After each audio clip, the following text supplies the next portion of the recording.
just don't know. People see me, but they just don't know. Come on, baby, let the good time roll. Yo, what is going on, everybody? It is Straight Outta Boston here, aka the King of Boston, and today we are back with some NBA 2K14. What is up, 2K Sports? What is up, 2K14? It is that time of year again. The first Tuesday of every October, 2K Sports decides to release their 2K basketball game, and it is usually pretty fun. And this year is no different. A lot of people had low expectations for this game coming in after seeing some of the gameplay and stuff that had been leaked previous to the release date. But wow, this game has been impressive. Now, I've only played like 2 games so far, so I'm really not in a position to make final decisions and final, opinion or create final opinions on the game. But this has really been a fun game from the couple games that I've played.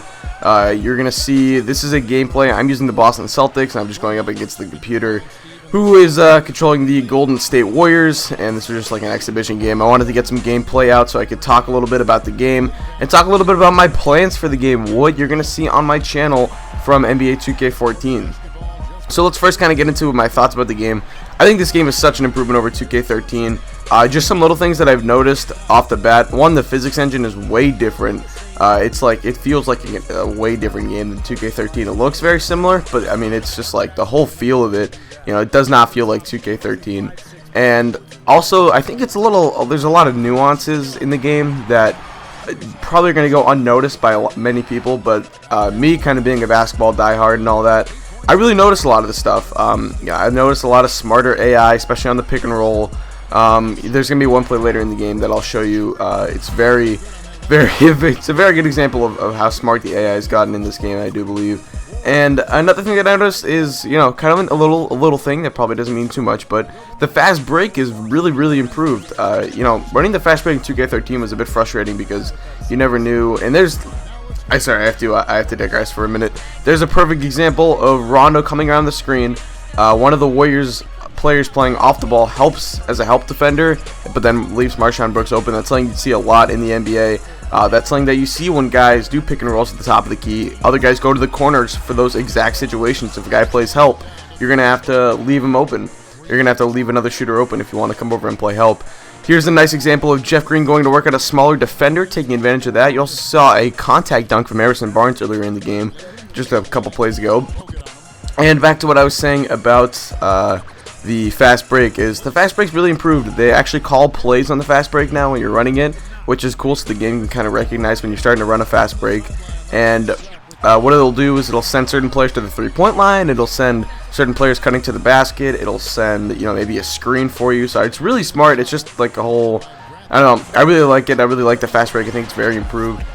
And another thing I noticed is the accessories. So a lot of the time in 2K's past, you would have like players wearing their white sleeves during road games or whatever, like Gerald Wallace is right now. But that's actually because Gerald Wallace does wear his white sleeves when he plays on the road sometimes. But like a guy like LeBron James always wears white sleeves and a white headband at home, and the dark sleeve on the road. And what 2K's done for a lot of teams is made that their second team color is going to be white or black, depending on whether they're at home or on the road.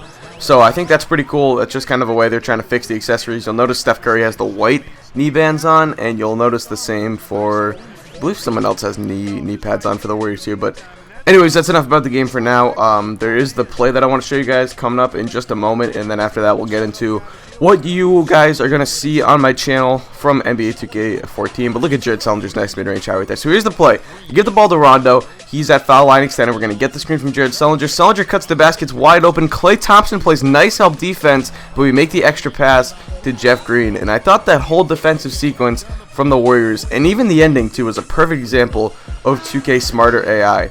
So you're going to see here, we're going to kind of break it down a little bit in slow motion. Rondo being covered by Steph Curry at the foul line extended. Sullinger comes over to his right side so Rondo can use his dominant hand, although pick and rolling into the corner is usually not the smartest play. They double on the pick and roll, which I don't really know why, because Rondo can't really shoot for his life, but that's alright. They give it to Sullinger. Iguodala comes over and helps, leaving Jeff Green wide open, and yes, they fixed Jeff Green's jump shot. Thank you, 2K. Anyway, I thought that was a great example of just the improved AI defense. And another thing you might have noticed at the end of that play that I didn't show in the replay was David Lee stepping over and actually sliding his feet to get under the player and going straight up. I thought that was a much more realistic animation than, the animations that you might have gotten in previous 2Ks past, I should say. But anyway, So let's get into what I want to do with this game, for my channel.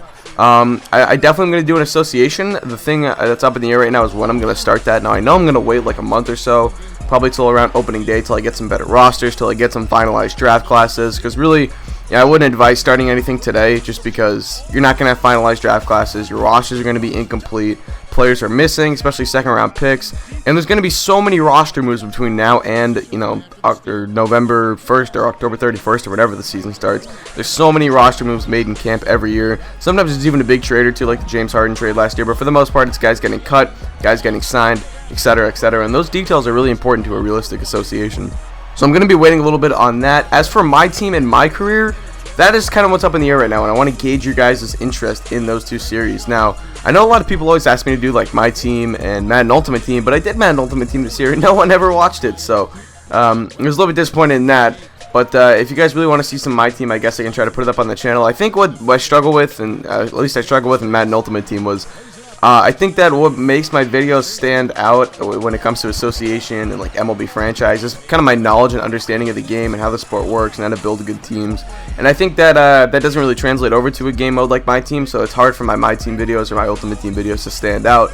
And obviously I do care about making my videos the best that they can be and having people watch them. So we'll see about my team. Maybe I'll try it out. I don't really know. I've heard it's a little bit different this year, and I mean, I haven't really played it yet. And I played it a lot last year, actually, for a bit of a stretch, but either way. And then as for my career, if I do in my career, obviously, like I said, I kind of want to make it a little bit different than most people, so I don't want to just do like a standard point guard that, you can get from anyone else or whatever. So I'll probably kind of do what I did last year, do some live commentaries through it, and I think I'll choose a bit of a different position. I was thinking of doing a big man, like a power forward. I really fell in love with playing with Derek Favors last year on my Jazz Association, so I might kind of model the player after Derek Favors, kind of like a big athletic power forward. And, I might do something like that. Anyway, check out Jordan Crawford's. Yeah, Jordan Crawford. Anyway, so that's pretty much going to wrap up this video. Just let me know if you guys want to see my team, my career, anything like that. I don't really know what else I could do. I'm sure I could kind of do like my own little thing, maybe like 2K what ifs or something, and talk about like basketball what ifs. As Burns knows, I love my NBA what ifs, and I can go into detail about many of them. But anyway, check out the sleeve jerseys. They do have those in this year's game, and Curry's rocking them, as well as the rest of the Golden State Warriors. Anyway, Steph Curry's your player of the game. And that's pretty much going to wrap it up for me. So let me know how much you guys are enjoying 2K. And let me know what you want to see on this channel from this game. Anyway, it's going to wrap this up for me. Thank you guys for watching. Hope you did enjoy. This is my peace.